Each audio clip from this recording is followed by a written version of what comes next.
Le terrain précédemment balisé et miné. Mais mort ou vif, seul contre l'objectif. Ton dispositif du marshmallow Pour les gars de la shadow. Visage maquillé, Grenade au nitrate, prêt à te plier. Si t'es pas préparé, attache ton harnais pour un décollage vers l'infini. Arme sous la fala.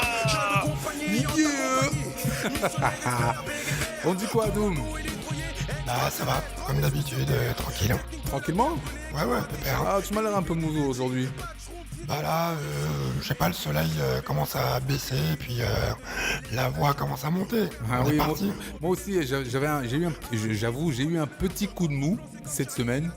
Bon, alors après, effectivement, hein, tu sais, on est comme nos auditeurs, tu sais, on est des entrepreneurs dans la pratique.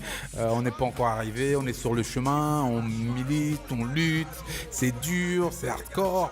Bon, petit coup de mou, ouais, ça arrive, hein, même aux gens les plus voyants, tu vois, mais quelque part, je me dis, la flamme est quand même là, au fond là-bas, je vois la lumière qui est en train de m'appeler, et je pense que, bon, de toute manière, ça le fera. Ça, il n'y a pas de souci, je suis confiant en l'avenir, je sais que ça va le faire. Ça va le faire, yes. Yes, yo. Alors, c'est Boss, Basané. Et bizarre. Et bizarre, on est toujours bizarre, on est toujours là. Adoum, MNLK, Menelik. Oui, alors si vous voulez nous écrire, vous pouvez nous contacter à contact@bossbazabiz, BO2SBASABIZ.com, bien sûr. Sinon, Instagram, c'est bossbazabiz. Le Facebook, c'est... Boss Bazabiz. Et voilà, c'est Boss Bazabiz. Et aussi le Twitter, c'est @bossbazabiz. Donc voilà, on est là. Aujourd'hui, on va essayer de parler, on va parler d'un sujet qui me tient quand même à cœur, c'est la conscience de groupe. Ouais, la conscience de groupe, parce que c'est vraiment quelque chose qui m'interpelle, parce que souvent nos individualités que je chéris, parce que je suis quand même quelqu'un qui est très, qui prône l'individualité, le destin individuel, mais cet individualisme doit quand même aussi s'inscrire dans une démarche collective. Ça, c'est quand même important. Donc, alors, quelle est la place qu'on doit donner au groupe? Quelle est la place qui doit rester pour l'individu? Ça, c'est un vrai débat.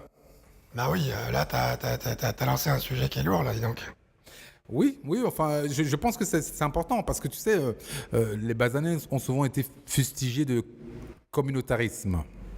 Tu vois, on dit souvent oui, mais tu sais, ce sont des gens qui restent entre eux, ce sont des gens qui ne sont pas comme nous, ce sont des gens qui ne font pas les choses comme... Alors, moi, je pars d'un principe, hein. Tu sais, on est, je pense que l'homme, c'est un animal social. On vient de famille, on a tous eu des familles, et au-delà de la famille, on crée des groupes dans la société. Ça peut être la classe dans laquelle tu as été, ça peut être l'usine dans laquelle tu travailles, ça peut être l'administration dans laquelle tu travailles. Donc ça, ce sont des groupes dans lesquels on évolue la société, simplement, tu vois. Et il faut à un moment savoir où est-ce qu'on se situe par rapport à ces groupes-là. Est-ce qu'on doit privilégier le côté individuel ou est-ce qu'on doit privilégier le côté de groupe et l'instinct grégaire de l'homme, quoi? Instinct grégaire, c'est l'instinct de groupe, de troupe, pour ceux qui ne savent pas. Le groupe, après, c'est vrai que ça dépend des gens aussi, de la famille, parce que forcément, quand tu as beaucoup de frères et sœurs ou que tu es tout simplement fils unique ou fille unique, forcément, c'est peut-être pas la même approche, hein. Après, c'est vrai aussi que, par exemple, j'avais un pote qui était fils unique, mais qui était le plus collectif et le plus impliqué dans le groupe, et il participait pas mal. Mais je pense qu'on a tous besoin, comme tu dis, en tant qu'animaux sociaux, de pouvoir, je sais pas, trouver sa famille, être dans des ambiances différentes. Et je pense que des groupes, on en a dans différents styles, aussi bien dans nos activités extrascolaires, hein, pour les enfants. Bah, tu parles du football? Bon, c'est vrai, ouais. Je parle du football. Notamment en dédicace à tous les parents qui accompagnent leurs enfants qui sont fous mordus, passionnés de ballon rond. Et il y en a plein. Et moi, je peux vous dire, en tout cas pour mes enfants, que ils sont épanouis en participant et en se battant pour leur équipe. Notamment avec le mondial de Montaigu, j'ai vu mon fils qui se battait comme un lion et tout ça, et j'avoue que j'étais très fier. Ah, ça fait plaisir, ça fait plaisir. Et j'ai vu que j'ai été très fier et j'ai vu que, en fait, avec son équipe, il avait vraiment une place et je sais pas, il a trouvé une forme de dynamique, que je trouvais, assez, belle, quoi. Mais c'est vrai que la conscience de groupe suppose une identité partagée, quelque part. On a coutume de dire qu'on s'acoquine à des gens qui nous ressemblent, quelque part. Et c'est clair que moi, je n'aime pas, par exemple, les termes communautaristes, parce que je trouve que ce sont des termes qui sont déjà très stigmatisés. Quand on dit communautariste, on accuse. Et je n'aime pas cette présomption de culpabilité. Quand on te dit tu es communautariste, c'est tout le temps quelque chose de négatif. Et c'est exactement la même chose quand on dit discrimination positive. Pour moi, c'est une hérésie. Tu vois, prendre deux mots comme ça qui sont complètement antinomiques. C'est-à-dire que discrimination qui est quelque chose de négatif, positif qui est quelque chose de positif. Et on accole les deux, on te dit, et on te colle ce vocable sur le dos en disant ça c'est vous. Mais non, pourquoi ? Je suis basané. C'est simplement ça. Moi, je ne suis pas autre chose que basané. Et ça, c'est en fait montrer une simple réalité. Quand tu me vois, tu sais que je suis basané. Point barre. Mais toi, tu as envie de montrer autre chose. Tu as envie de montrer tes passions. Peut-être que, ouais, que tu t'appartiens, par exemple, au groupe de ceux qui sont passionnés par la musique et qui sont toutes les couleurs, au groupe de ceux qui sont passionnés par l'audiovisuel, qui sont toutes les couleurs, toutes les classes, au groupe de ceux qui, je sais pas, sont passionnés par l'entrepreneuriat et le faire. Et effectivement, on est tous un peu dans toutes ces différentes communautés. Après, dans ce que tu parles quand tu parles de communautariste, effectivement, bah, je pense que on est tous à aller vers peut-être des gens qui nous ressemblent parce que on s'identifie plus facilement et comme on dit l'expression qui se ressemble s'assemble et ça c'est un peu vrai, mais c'est pas forcément comme dans le mot communautariste on le dit, dans le sens où c'est forcément par culture ou voilà quoi. C'est juste d'aller vers des personnes qui partagent des valeurs différentes. Après, pour en revenir à toute la partie entrepreneuriat, c'est vrai que moi, je m'épanouis plus avec les personnes qui ont envie de faire quelque chose, ont envie de développer des projets, tout simplement parce qu'en fait, ça me nourrit et ça me motive. Tout à l'heure, hors antenne, tu disais que justement par rapport au podcast, parce que c'est vrai que là, toi et moi, on est dans une communauté de ceux qui écoutent des podcasts et qui ont envie de se faire du bien aux oreilles et à l'esprit justement en apprenant des choses. Et tu disais que certaines fois, certains podcasts, tu les écoutais et tout simplement ça te donnait envie de te lever, faire des choses. Et donc voilà, donc je pense que tu fais partie d'une communauté aussi, quoi. Oui, tout à fait. Et donc, l'identité partagée, moi, enfin, pour clore le chapitre sur le côté communautariste, si je devais retenir juste quelque chose du mot communautariste, ce serait commun. C'est vraiment le seul dénominateur commun à toutes ces personnes-là. Mais le fait de mettre le tariste là, ça amène quelque chose de pas bien. Et je pense que justement, ceux qui utilisent ce vocable ont pour volonté de faire en sorte que l'auditeur ne soit pas bien en écoutant ce mot. Et je pense que c'est comme ça. Bon, bref, on va pas rester à ergoter sur le mot communautariste. Simplement, donc la conscience de groupe, c'est en fait une identité partagée. On a quelque chose en commun. On veut mettre donc justement ces choses en commun pour créer une œuvre ensemble. Faire quelque chose qui nous sublime quelque part, sublime l'individu. Et c'est ça que je trouve merveilleux dans toute cette notion de groupe, cette notion d'ensemble et de conscience commune. On parlait l'autre jour du cerveau social. C'est peut-être aussi un peu ça, c'est-à-dire que je mets quelque part mes aptitudes individuelles au service du collectif pour aller encore plus loin. Et nous, les basanés, surtout les basanés qui viennent d'Afrique, les basanés qui viennent d'Asie ont peut-être une autre vision de la chose. Les basanés qui viennent d'Amérique du Sud ont aussi une autre vision de la chose. Mais je pense que nous, les basanés d'Afrique, on n'est pas suffisamment dans cette conscience de groupe justement.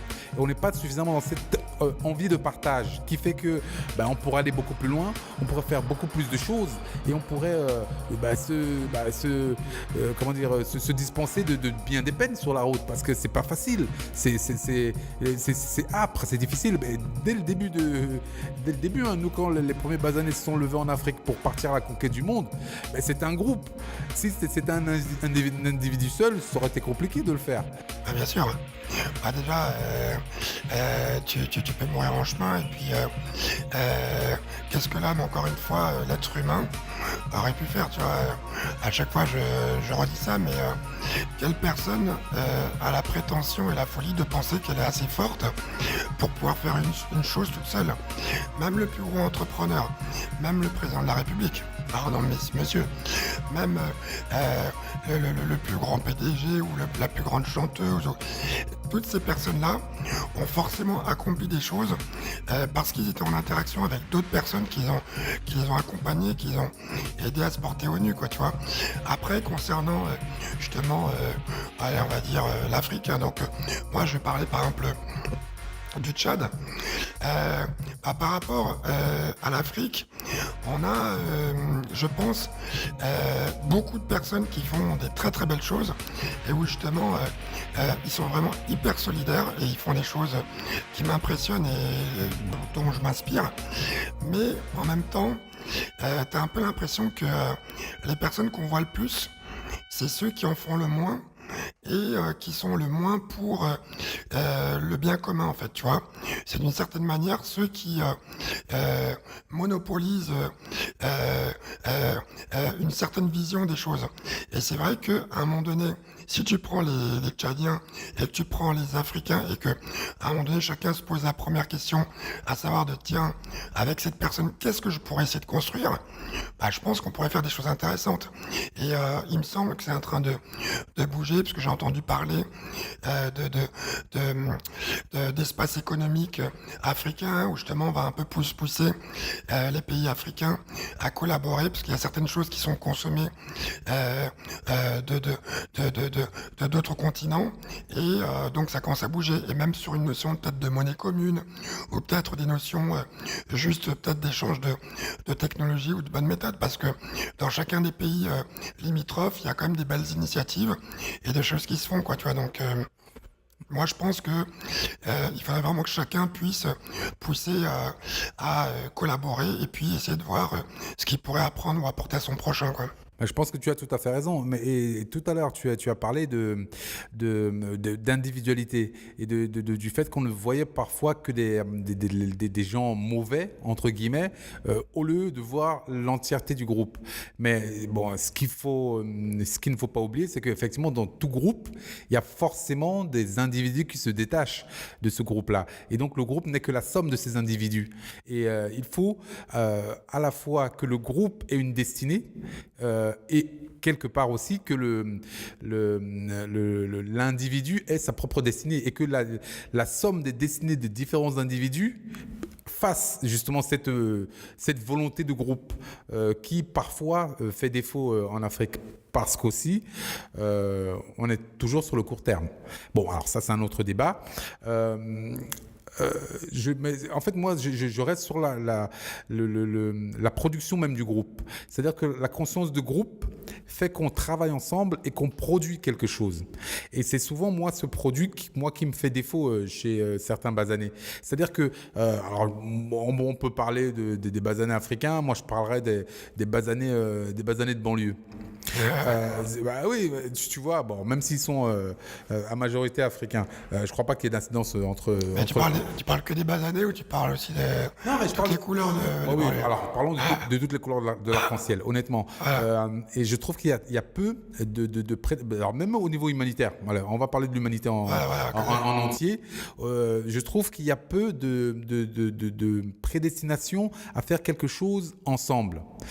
C'est toujours l'individualité effectivement néfaste qui est mise en avant et qui est célébrée quelque part. Et c'est ça qui me navre. Tu sais, on parlait d'un écrivain qui s'appelle Hobbes, et parce que la grande question c'est est-ce que l'homme est un loup pour l'homme, ou est-ce que l'homme est profondément bon, ou est-ce qu'il est profondément mauvais, tout ça. Mais je pense qu'en fait on est les deux.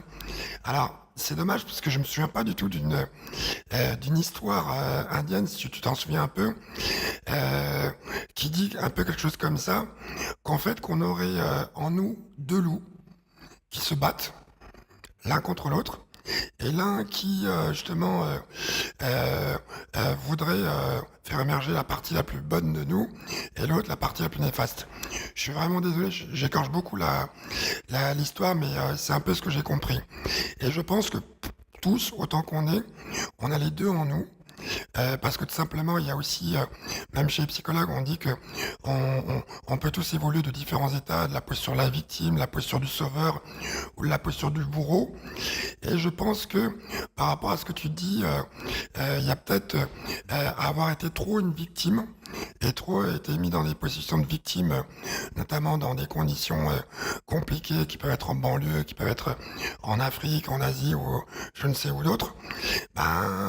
On a l'impression que il faut qu'on devienne l'autre qui est celui qui va faire subir aux autres ce que lui-même a vécu. Et je pense que c'est ça le problème. Et moi, tout ce que je peux dire, c'est que toutes mes réussites, mes plus belles réussites, les moments où je me suis le plus éclaté, c'est à chaque fois quand j'ai fait quelque chose en collaboration avec d'autres personnes. Par exemple, j'ai joué au volleyball, je joue au basket, j'ai fait des projets, organisation de soirées, on s'est éclaté avec des amis, et on a fait des trucs de malade, mais à plusieurs, parce qu'à un moment donné, t'as tous les cerveaux, toutes les cultures, les expériences qui se conjuguent, et donc du coup, ça fait un peu une notion de ce qu'on appelle un mastermind, un supra-cerveau, un cerveau collectif, et qui fait que forcément, c'est plus fort que un seul cerveau. Et donc, c'est vrai que moi, tout simplement à mes proches ou mes enfants, c'est ce que je valorise parce que c'est là où je me retrouve et où justement je m'épanouis, mais en ne mettant pas aussi de côté que je peux très vite glisser aussi vers l'autre partie qui est la moins bonne. Donc je pense que ça demande un peu de vigilance et il faut que chacun voit un peu l'intérêt du collectif. Oui, c'est vrai, il faut voir l'intérêt du collectif. Par exemple, tu sais, je reprends toujours mes vieilles anecdotes de guerre, mais à l'époque, le POSI, c'était quelque chose de très très important dans le mouvement hip-hop. C'est-à-dire que le POSI, c'était la base, le crew, si tu veux, comme les Rocksteady Crew, c'était vraiment la base de quelque chose qui était on est ensemble. Ça signifiait on est un bloc, on est ensemble. On va danser ensemble, on va fêter ensemble, on va rapper ensemble, on va faire tout ensemble.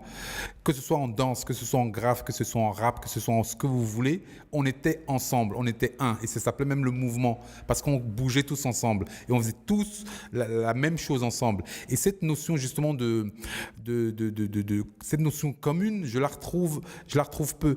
Alors, il y a quelqu'un qui a dit un jour qu'un groupe d'individus où ne s'exerce pas la créativité de chacun constitue une assemblée, mais où la conscience régresse le plus souvent. Et je pense que c'est vraiment vrai. C'est-à-dire que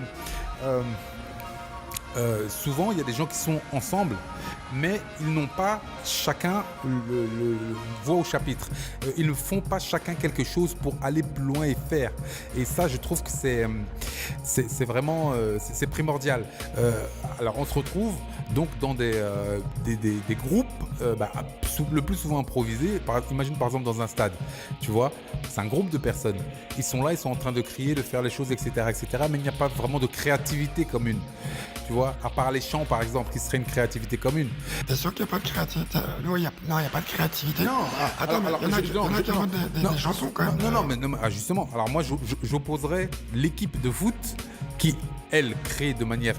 chacun a une vraie créativité et donc ils avancent en groupe et le public qui lui a une créativité plutôt limitée. Tu vois, et justement, ça m'amène à penser à la taille du groupe. Et je pense que ça aussi, c'est quelque chose de très, très important. Alors, il y a quelqu'un comme, je crois que c'est Young. Attends, je vais retrouver sa citation. Il disait quoi? Il disait, ah oui, voilà. Il disait, plus une organisation est monumentale et plus son immoralité et sa bêtise aveugle sont inévitables. Et c'est vraiment ce qui se retrouve dans les stades de foot. C'est vrai, parce que parfois, ils ont des comportements débilissimes. parce que justement, ils sont dans l'excès et il n'y a pas de cerveau. Ils n'ont plus un cerveau commun. C'est-à-dire qu'en fait, il n'y a plus d'individualité. Il n'y a plus une somme d'individualité qui fait en sorte que, écoute, on se raisonne et puis on fait des choses. Tu vois, et on fait des choses intéressantes. Et de la même manière, tu sais, il y a des gens qui dérivent dans des extrêmes complètement bizarres parce que justement, la mentalité de groupe a pris le dessus et les individus n'ont plus la capacité de penser et d'aller beaucoup plus loin que le groupe. Mais même si le groupe pense mal ou dévie, il faut que les individus puissent justement rectifier le tir. Et on se retrouve dans des situations où ça ne fonctionne pas. Et c'est pour ça que je parle encore une fois de la taille du groupe. Et ça, pour moi, c'est très très important. Mais il y a quand même dans les stades, après, il y a des émulations avec des chants qui sont faits avec des moments de communion quand même. Par exemple, mais c'est vrai que on a l'impression qu'on le perçoit plus, lors de Coupe du Monde où je sais pas, moi j'ai quand même l'impression que ça génère quelque chose. Ça génère, je sais pas, du positivisme, ça génère comme une émotion, ça génère comme des choses qui sont partagées et qui peuvent être à valoriser. Mais après, je sais pas si tu avais entendu cette histoire où, alors là je sais plus si c'était Microsoft ou Facebook, encore eux, je crois que même ça serait peut-être plus Facebook là,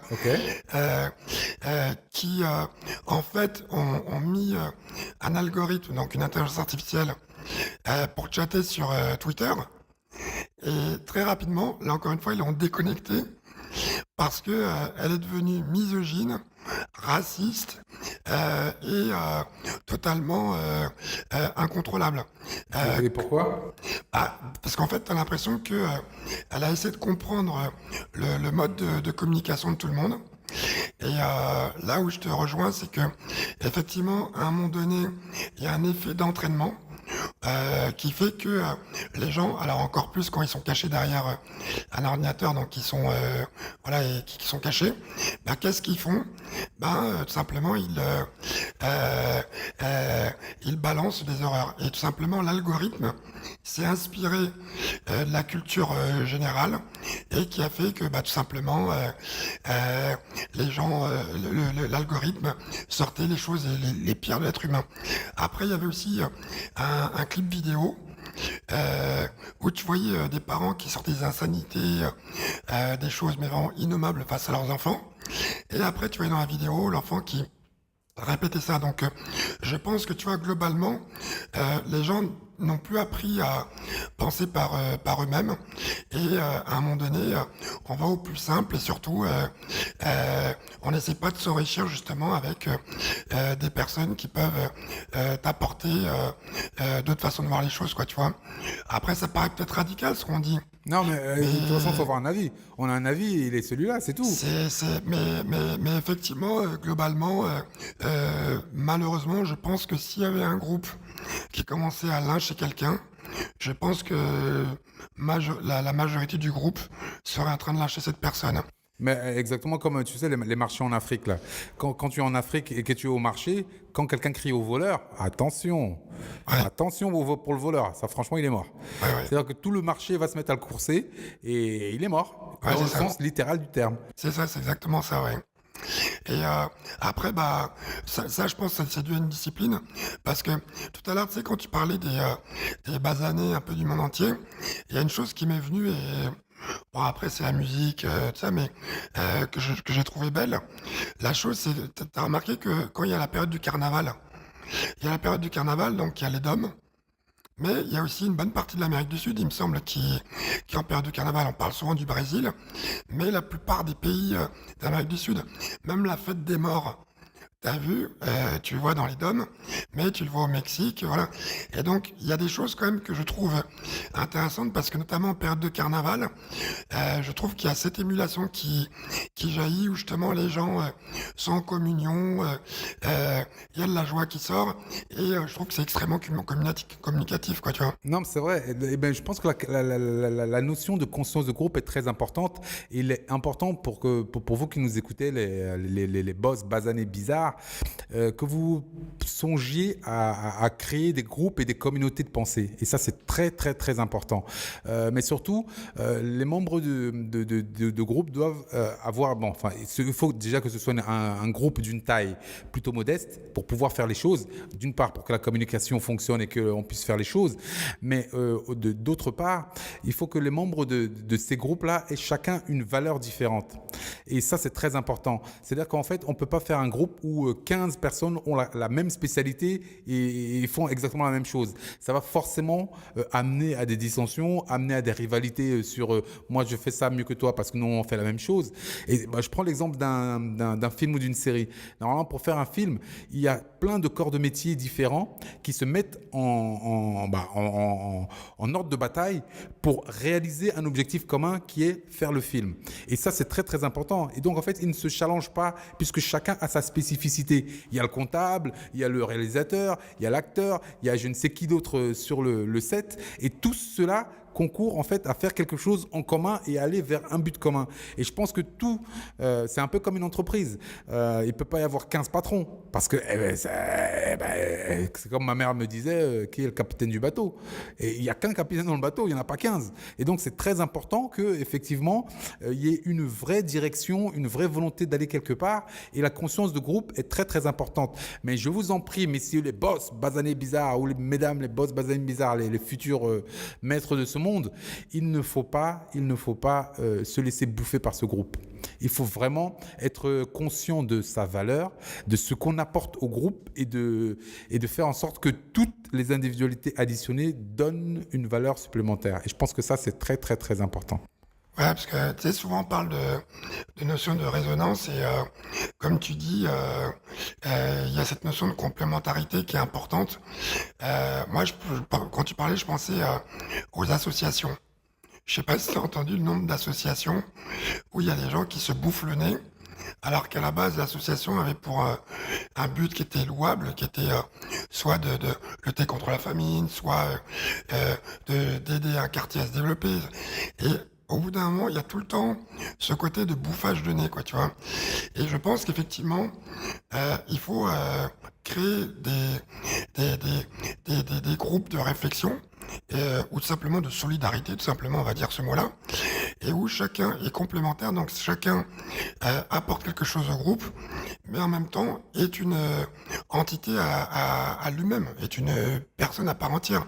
Il ne s'efface pas, en fait, il complète le groupe et il sublimine le groupe, mais en rentrant dans le groupe, il ne s'efface pas. Il s'illumine encore plus, quoi, tu vois. Et c'est vrai que dans cette histoire de mastermind ou ce qu'on appelle l'égrégore, donc on m'a dit que ça faisait penser aux francs-maçons ou tout ça et tout. Peut-être, mais en fait, qu'est-ce que c'est par exemple un syndicat de chauffeurs taxi, un syndicat de je sais pas de gens qui sont à la SNCF, un syndicat de gens à la Poste ou dans un corps de métier, si ce n'est de gens qui se rassemblent parce qu'elles partagent un destin commun et peut-être qu'elles ont des choses à s'apporter. Après, je prendrais moi peut-être un exemple un peu plus ouvert qui serait peut-être plus une notion de groupe de réflexion où il n'y a pas vraiment d'intérêt économique et où chacun vient et même le fait d'être là, déjà, il gagne, quoi. Il faut pas que il y ait une volonté de gagner quelque chose de plus et tout ça. Mais quand tu regardes dans toutes les réussites du monde entier, il n'y a pas une seule réussite où il n'y a pas eu un groupe derrière. Il n'y en a pas une seule. Et effectivement, c'est vrai que je prends vraiment pour exemple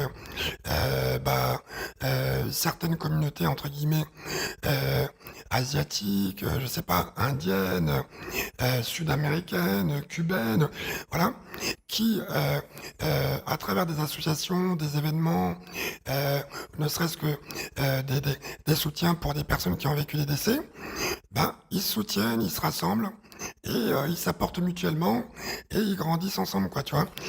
Et c'est vrai que c'est très important. Avoir quelque part la conscience de ce que c'est le groupe, c'est aussi avoir la conscience de soi.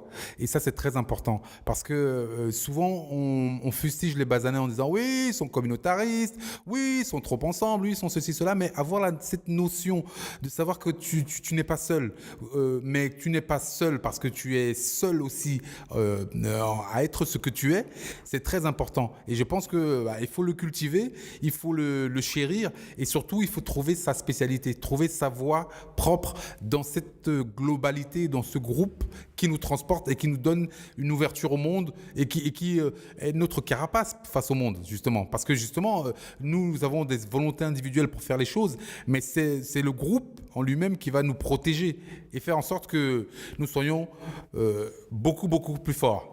Donc, s'il vous plaît, les boss basanés, bizarres, restez forts, restez groupés et soyez brillants simplement parce que le monde n'attend que vous, le monde n'attend que votre éclosion et que vous cassiez tout, quoi. Donc, vous pouvez nous contacter sur le mail contact@bossbazabiz, l'Instagram bossbazabiz, le Facebook bossbazabiz. Yes, on est toujours là et c'est Twitter aussi @bossbazabiz. Donc, n'hésitez pas, on fait ça pour vous. Donc, si vous pouviez nous amener juste un seul auditeur supplémentaire, on serait super heureux. Un seul, non, un pour toi et un pour moi aussi. Ok, donc ça fait deux. Deux, ouais. Ok, donc, un pour toi, un pour moi.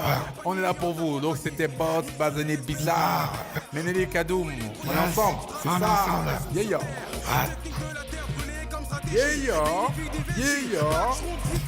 Ici, mais une division avec une force de frappe une nuit, de jour comme de nuit, les gars de la Shadow, on perd dans le maquis, combinaison kaki de rigueur, Harakiri pour code d'honneur, code rouge blanc c'est comme Charlie, la section s'organise, puis se subdivise, les hommes fantômes disparaissent, puis réapparaissent, les dépenses et ailes transpercent, la défense adverse, ton dispositif fume marshmallow, pour les gars de la Halo, combat égal défait égal ciao, ton dispositif fume marshmallow, pour les gars de la Halo.